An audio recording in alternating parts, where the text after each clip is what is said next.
Good morning, everybody. We have been talking about the value of silence as a spiritual practice over this past week, and I thought a good way to kind of close our time on Friday would be for me to highlight just some of the things I've learned over the years about this practice, this discipline of silence.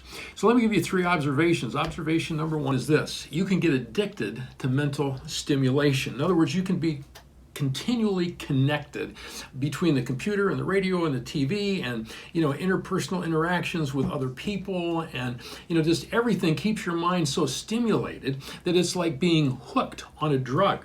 I remember when I was first reading and learning a little bit about discipline, and I had a friend here at church who had a condo up at Hidden Valley, and so I asked him if I could go up there for a couple days and just do a kind of a 2-day retreat. And day one was going to be a day of silence, totally unconnected, no reading, no TV, none of that, no computer.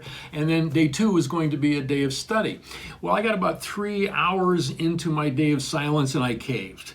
I began to experience withdrawal symptoms. It became clear to me that I was hooked. I, for some reason, needed that constant stimulation of having my, mind just activated, and so I knew I had a problem. So here's a second observation that flows out of it. Number two, silence can be threatening.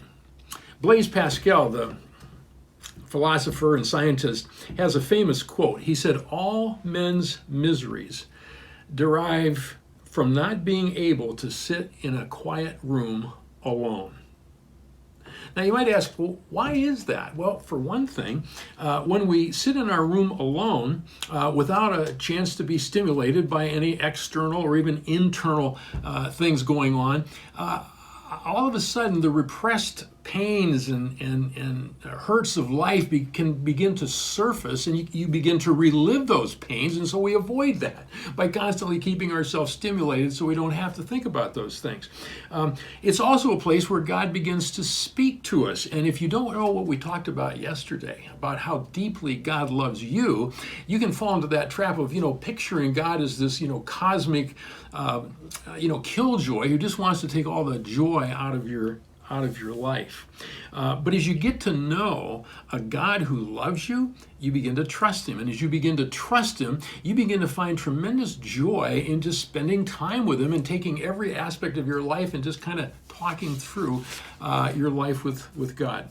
Now here's a third observation, and it is simply this: you need to identify intentional spaces and places where you can get silent and you can begin to listen for that still small voice of God. If we're going to live and love like Jesus, we need to not only hear what Jesus says to us, but we need to watch what he does. We need to mimic his actions, his patterns, his traditions, his practices as much as we act on his words. Now listen to these words that describe a practice in the life of Jesus. It's found in Mark chapter 1. Very early in the morning, while it was still dark, Jesus left the house. He went out to a solitary place where he prayed. Now, I want you to notice two things in there. First of all, the spaces that flow through our day-to-day lives. It says one of Jesus's spaces was very early in the morning, and his place was a solitary place. Notice he drowned out the voices. Now, over the years, I've cultivated a number of these places and spaces. You've heard some of them before. Everything from my prayer walks to I'm an early riser, so I like to get up and spend that time with God. There's a bench, on the church property looking out over the stream and the cross, and lots of times I'll just stop there for 5 or 10 minutes just to, let the sediment fall to the ground and to just kind of connect with God. There's a shelter up at North Park. It's my favorite shelter. It's just a beautiful scene as you look out over creation, and I just find it very easy to kind of connect with God there and to just kind of still and quiet my heart.